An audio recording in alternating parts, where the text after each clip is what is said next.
నమస్తే, welcome to our channel. భారతదేశంలో మళ్ళీ భాషా యుద్ధం మొదలైందని చెప్పుకోవచ్చు. మరి తమిళనాడు ముఖ్యమంత్రి స్టాలిన్తో మొదలైంది ఇది ఎక్కడి వరకు దారితీస్తుంది? కేంద్రంలో కూడా ఇది పెద్ద చర్చగా మారింది. మరి దీనిపైన పూర్తిగా విశ్లేషించడానికి మనతో పాటుగా ఉన్నారు సీనియర్ జర్నలిస్ట్ డివి శ్రీనివాస్ గారు.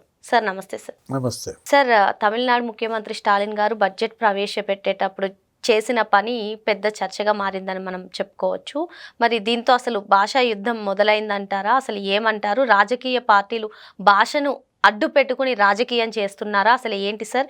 ఈరోజు చూసుకున్నట్లయితే ఆంధ్రప్రదేశ్ ముఖ్యమంత్రి చంద్రబాబు నాయుడు గారు కూడా ఎన్ని భాషలు నేర్చుకుంటే అంత మంచిదే అని ఆయన అన్నారు. జనసేన ఆవిర్భావ దినోత్సవంలో కూడా పవన్ కళ్యాణ్ గారు చెప్పడం జరిగింది. అసలు ఏంటి ఈ భాషల తీసుకువచ్చి ప్రజలపైన రుద్దడం కరెక్ట్ అంటారా? లేదు అంటే అసలు ఏంటి సార్?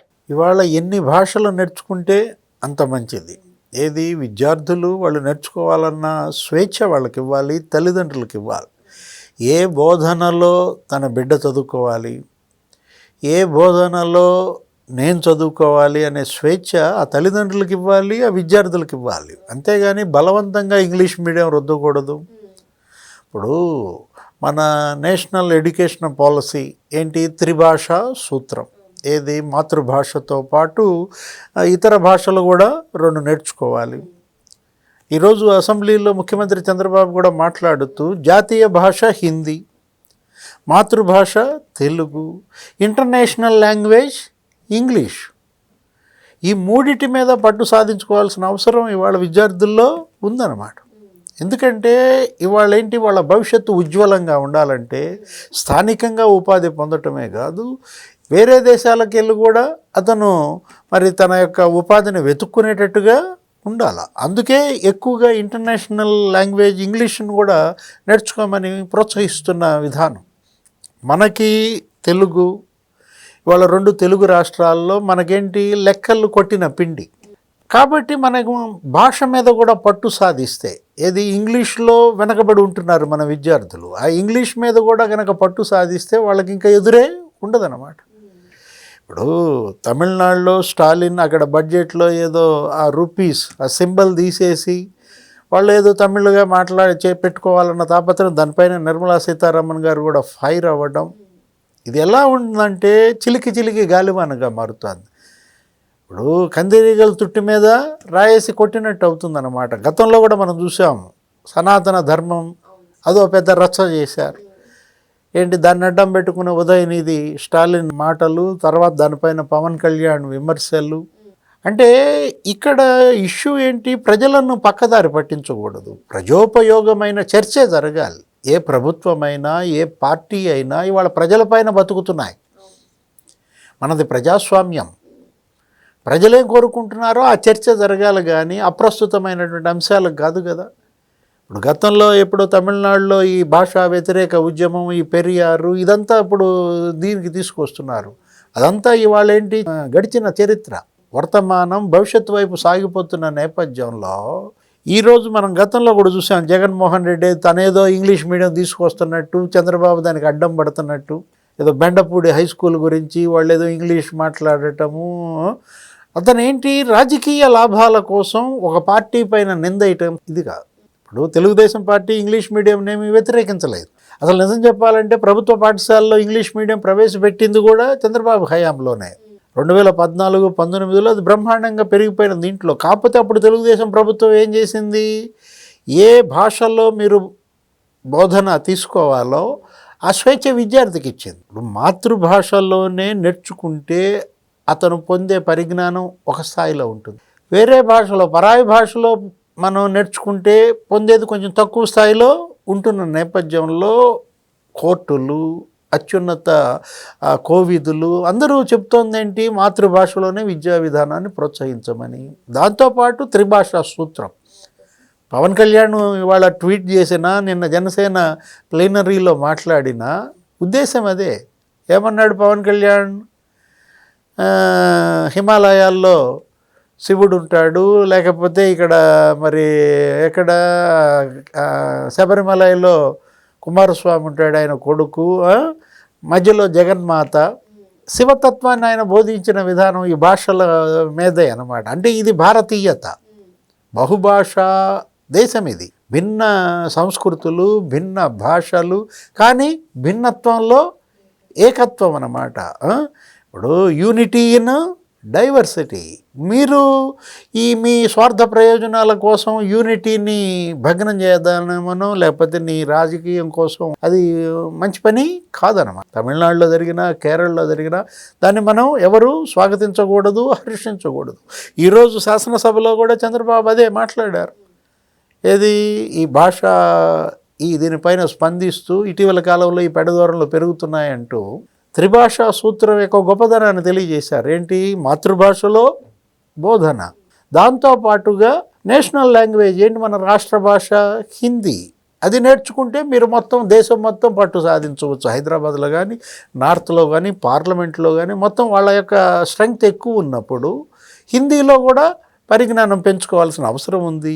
నెక్స్ట్ ఈ పిల్లలు అటు అమెరికా, లేకపోతే విదేశాలు, ఇటు యూకే అని, కెనడా అని, ఆస్ట్రేలియా అని అనేక దేశాల్లో పిల్లలు మనాళ్ళు చక్కగా ఐటీ నిపుణులుగా వెళ్తున్నారు, స్థిరపడుతున్నారు. వాళ్ళ ఇంటర్నేషనల్ లాంగ్వేజ్ ఇంగ్లీష్ మీద పట్టు లేకపోతే వీళ్ళకి అక్కడ ప్రవేశమే లేని పరిస్థితుల్లో విద్యార్థుల్లో దీన్ని ప్రేరేపించాలి. తల్లిదండ్రులు కూడా వాళ్ళు అనుకున్నది, పిల్లలు ఏ రంగాల్లో రాణించాలనుకుంటున్నారో దాన్ని ప్రోత్సహించాలి. అంతే తప్ప నేను బట్టిన కుందేలకు మూడే కాళ్ళు అన్న ధోరణిలో వెళ్ళకూడదు అనమాట. ఇప్పుడు పవన్ కళ్యాణ్ వర్సెస్ ప్రకాష్ రాజ్ గానో, లేకపోతే పవన్ కళ్యాణ్ వర్సెస్ ఉదయనిధి, లేకపోతే పవన్ కళ్యాణ్ వర్సెస్ స్టాలిన్ గానో దీన్ని చూడకూడదు అనమాట. ఏది వీళ్ళంతా ఏమంటారు, ఏదో బీజేపీ చెప్పు చేతల్లో పవన్ కళ్యాణ్ ఈ విధంగా మాట్లాడుతున్నాడనో, ఏదో పవనానంద స్వామినో ఆయన ఏది సనాతన ధర్మం గురించి ఆయన మాట్లాడితే, ఇక్కడ ఇష్యూ ఏంటి, దానిపైన చర్చ జరగాలి. దాని యొక్క వాస్తవికత ఏంటో చర్చించాలి. దానిలో హేతుబద్ధత ఉందా లేదా చర్చించాలా. అంతే తప్ప వ్యక్తి ద్వేషం కూడదు. భాషా ద్వేషం, వ్యక్తి ద్వేషం, ప్రాంతీయ విద్వేషాలే కదా ఇవాళ సమాజాన్ని ముక్కలు చేస్తోంది. మనం చూసాం, ఆంధ్రప్రదేశ్ గతంలో యునైటెడ్గా ఉండేది. ఏం చేశారు? ప్రాంతాల మధ్య చిచ్చు పెట్టారు. తెలంగాణ, ఆంధ్ర, కేసీఆర్ మనం చూసాం. అప్పట్లో రకరకాలుగా ఆంధ్ర వాళ్ళని తిట్టడము, వీళ్ళు దానికి స్పందించడం. ఆయన ఏదో ఆంధ్ర వాళ్ళు రాక్షసులని, లేకపోతే పేడ బిర్యానీ ఇట్లా. అదేంటి, అప్పట్లో ఆ ఉద్యమ టైంలో, ఆ పోరాటంలో ఆయన రాజకీయ ప్రయోజనాలకు అది ఉపయోగపడవచ్చు.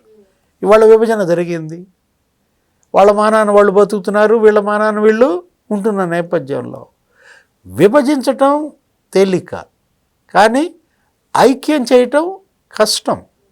విధ్వంసం తేలిక, కానీ నిర్మాణం చాలా కష్టం అన్నమాట. సువిశాలమైనటువంటి భారతదేశంలో ఇవాళ మరి ఇన్ని రాష్ట్రాలు, ఇన్ని భాషలు, ఇన్ని సంస్కృతులు కలిసిమెలిసి ఉన్న నేపథ్యం. ఇప్పటికీ మరి 78 ఏళ్ళుగా మరి నడుస్తున్న దీంట్లో ఒకవైపేమో విజన్ 2047 అంటున్నారు, వికసిత భారత్ అంటున్నారు ఎవరు, ప్రధాని మోడీ. వికసిత ఆంధ్రప్రదేశ్ అంటున్నారు చంద్రబాబు నాయుడు. ఒక లక్ష్యాలను నిర్దేశించుకుని వెళ్తుంటే దానిలో చూడాలన్నా, వినాలన్నా నీకు ఎంత మీనింగ్ ఉంది. 2047కి భారతదేశం $30 ట్రిలియన్ స్థాయికి ఎకానమీ చేరాలని ఆయన, 2.4 ట్రిలియన్ ఎకానమీకి ఆంధ్రప్రదేశ్ జిఎస్డిపి పెరగాలని, తలసరి ఆదాయం 50 లక్షలు రావాలని, ప్రతి సంవత్సరం 15% వృద్ధి సాధించాలని ఇక్కడ ముఖ్యమంత్రి చంద్రబాబు. ఇది కదా విజన్. ఇలాంటి విజన్ పెట్టుకొని ముందడుగేయాలి తప్ప, అంటే విస్తృత లాభాల ప్రాతిపదికన, అంటే పేదరిక నిర్మూలనే లక్ష్యంగా వీళ్ళు తీసుకోవాలి. పథకాలు పెట్టాలి, స్కీములు ఇవ్వండి, సంక్షేమ పథకాలు అమలు చేయండి, అభివృద్ధి కార్యక్రమాలు చేపట్టండి, రోడ్లు వేయండి, రైల్వే ప్రాజెక్టులు తీసుకురండి, పరిశ్రమలు నెలకొల్పండి, ఇన్వెస్ట్మెంట్స్ తీసుకురండి, ఉపాధి కల్పించండి. దానివల్ల ఏం జరుగుద్ది? సంపద సృష్టించబడుతుంది. ఆ సృష్టించబడ్డ సంపదను ఈ సంక్షేమ పథకాల రూపంలో పేదలకి పంచిపెట్టండి, పేదరికాన్ని నిర్మూలించండి. ఇది వదిలేసి హిందీ మీద ద్వేషమో, లేకపోతే ఇంగ్లీష్ మీద ప్రేమో, తెలుగు అంటే చులకనో, అది తప్పు కదా. ఇది పవన్ కళ్యాణ్ ఇష్యూ కాదు, చంద్రబాబు సమస్య కాదు. లేదు స్టాలిన్ పేటెంట్ దీంట్లో ఏమీ లేదు, మధ్యలో ప్రకాష్ రాజ్ చొరబడే అవకాశము ఉండదు. ఇవాళ కావాల్సింది, ప్రజలు కోరేది, యువతకి వీళ్ళు ఇవ్వాల్సిందేంటి? ఒక చక్కటి ఐక్యత. వాళ్ళ కాళ్ళ మీద వాళ్ళు నిలబడాలి, స్వయం కృషితో పైకి రావాలి, భావి భారత పౌరులుగా రూపొందాలి. అది వదిలేసి వీళ్ళ యొక్క అధికార కాంక్షతో ఇలా చిచ్చు రాజేసే పన్నాగాలు పన్నకూడదు. మరో అంశంతో మళ్ళీ కలుద్దాం. Thank you sir. నమస్తే.